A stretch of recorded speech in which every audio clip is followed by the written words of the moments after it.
news tonight, a little closer to home along Sioux City's Hamilton Boulevard. You likely are to see cars, buses, and motorcycles, but some days you might even see a horse galloping along the way. KTV's Gabriela Quinones explains what's happening. I want to introduce you to a Plymouth County man who uses a different kind of horsepower to get around town. Hi, Shine. My granddaughter Aubrey named him Sunshine. I was going to leave him a stallion. I decided to kind of masculate it up a little bit and just call him Shine. Joe Dunn lives just outside of Sioux City and rides Shine about an hour into town to desensitize the stallion to the traffic and noise of a busy street. Get the horses acclimated to a lot of different things, and it's kind of really fun to watch people smile.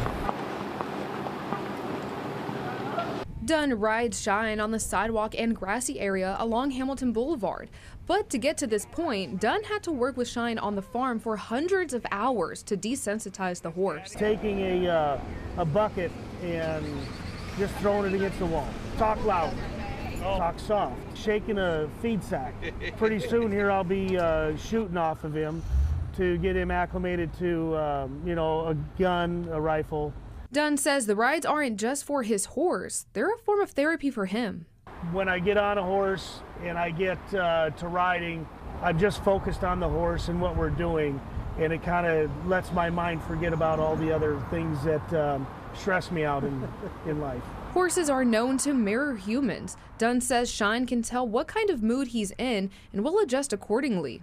If I'm in an angry mood, at first he gets tensed up, but then he lets me have my way just a little bit, and then once I start to relax on him, then he relaxes, and then we get along just perfect.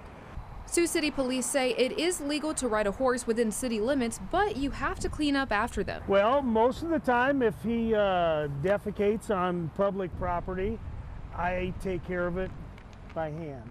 Fortunately, that hasn't happened lately, so I haven't had to worry too much about that. When Shine isn't strutting along the streets of Sioux City, he does a lot of cow work on the farm. But Dunn knows Shine is much more than a workhorse. He's absolutely part of the family. In Sioux City, Gabriela Quinones, KTIV News 4. And Dunn stresses the importance of a horse being properly trained and desensitized before they're taken into town.